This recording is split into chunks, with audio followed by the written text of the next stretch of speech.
All right, breaking news coming in right now. Sources tell CNN News 18 that Kharge is likely to be the official candidate from the Gandhi family. Now, after Kharge entered into the race, there's suspense over Digvijaya Singh filing his nomination. I'm crossing over to our senior editor, Pallavi Ghosh, to give us more on this and to decode this. Pallavi, so essentially Kharge is going to be the face of essentially the Gandhi family's candidate for the presidential polls. How can we expect this to impact the nominations that are going to be filed today? Well, I mean, I think the suggestion was also, the indication was given to me by Digvijaya Singh when he spoke to me that if there is an indication he gets from the top leadership, he would then withdraw his candidature. It's interesting, we are seeing Digvijaya Singh actually going across to 10 Rajaji Marg, which happens to be the residence of Mr. Mallikarjun Kharge. If Kharge emerges as the so-called official candidate of the Congress party, we are going to see withdrawal of nominations. There's a possibility that Digvijaya Singh then may not file his nomination papers today. So as of now, the battle is expected to be mainly between Tharoor versus Kharge.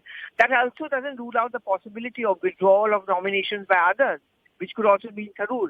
I think 8 October is going to be a very key date. That also happens to be last day of withdrawal of nominations. And in that case, if there is a withdrawal of nomination of, by argument's sake, by Tharoor and K.N. Tripathi, if he files his nomination, it's going to be a Kharge alone who is going to be chosen unanimously. If you have a quick look at the poll schedule of the Congress party, in that poll schedule, it very clearly mentions election if necessary. So I think the Congress would ideally want a situation that whoever becomes the president is a consensus candidate, it's uncontested, at least to send out a message to the cadre that this is the one person who everyone wanted. So long expected lines when it comes to who the Gandhi family was going to back? Well, you're right. I mean, there have always been skepticism about these elections. I mean, there was always the BJP, for example, attacking the entire process by saying that this is just a smoke screen. The Gandhis will never give up their control. Mrs. Gandhi would always make this point to whoever she met that, I'm neutral. I have no favorites. But, we saw what happened also with Ashok Gehlot. Of course, there's a concern in the top leadership that if a person who becomes a president turns rogue later, to use their words, or that person does something in which the party takes the second place after their individual ambitions, what do we do then? They don't want a repeat of a Sitaram Kesi situation. So I think that's also one of the main calculations, but this time round they're wanting to ensure that no fingers are burned. The person who becomes the president is someone who is a consensus, and someone in a sense will also be a loyalist.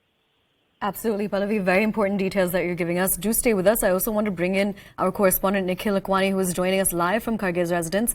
Nikhil, so what's happening now? Digvijaya Singh is there. Do we have any inside information on...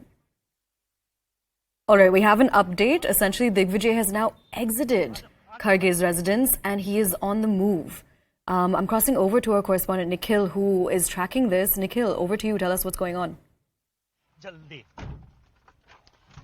So Aisha, Digvijaya Singh, who was supposed to file his nomination paper today, left the residence of Mallikarjun Kharge at 10 Rajaji Marg, and we are going to track him as to where exactly he is going. And as per the other details we have been